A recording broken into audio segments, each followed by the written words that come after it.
Chers amis astronomes, bonjour, bienvenue sur la chaîne Fred l'astronome. Je suis Frédéric Bertoni et j'espère que vous allez bien.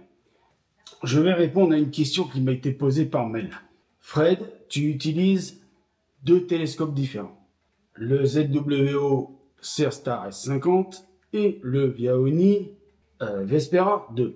Est-ce qu'il y a un problème quand tu connectes entre les deux, est-ce qu'il n'y a pas des interférences de connexion? Eh bien, en réalité, pas du tout. Pas du tout. Je vais pas vous montrer comment ça se passe parce que ça va donner des informations un petit peu que j'aimerais pas trop donner.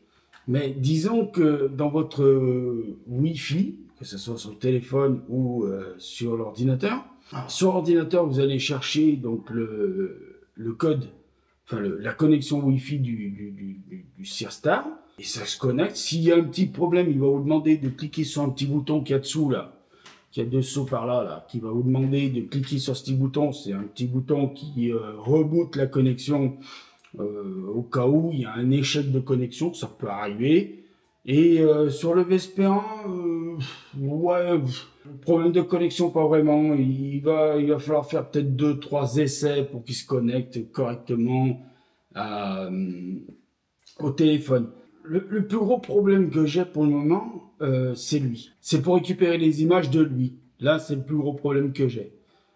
Parce que il faut absolument passer par la connexion Wi-Fi. Donc là, vous avez un système de code qu'il faut taper sur ordinateur, patati patala.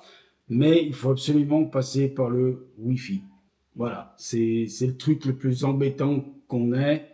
C'est ça. C'est quand vous avez, si vous avez 25 gigaoctets de fichiers à récupérer par le Wi-Fi, vous avez intérêt à ce que votre Wi-Fi tienne la route. Parce que sinon, j'avais écrit à Viaoni d'ailleurs, il faudra que je fasse une vidéo réponse là-dessus, ce que Viaoni m'a répondu.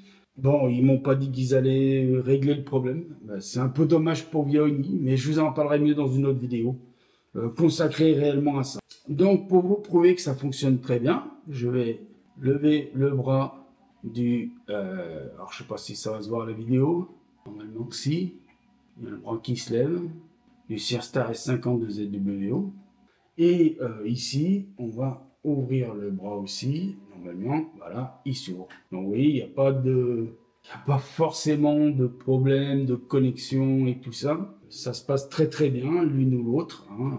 Il n'y a aucun souci là-dessus. Voilà. Donc voilà, il fait son petit truc pour s'ouvrir, et puis là, il s'ouvre. Donc non, il n'y a pas d'interférence entre les deux, j'en ai pas eu encore jusqu'à maintenant, j'ai pas rencontré ce genre de problème.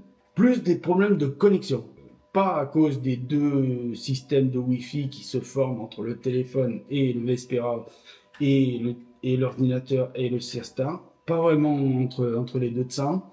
Je dirais c'est surtout au niveau du fait que les deux doivent se connecter l'un à l'autre. C'est plus là-dessus que j'ai vu des problèmes, moi, mais pas vraiment plus, quoi. Donc voilà, j'espère que j'ai répondu à la question de cette personne. Tu peux te rassurer, si tu as les deux télescopes, tu n'auras pas de problème de connexion.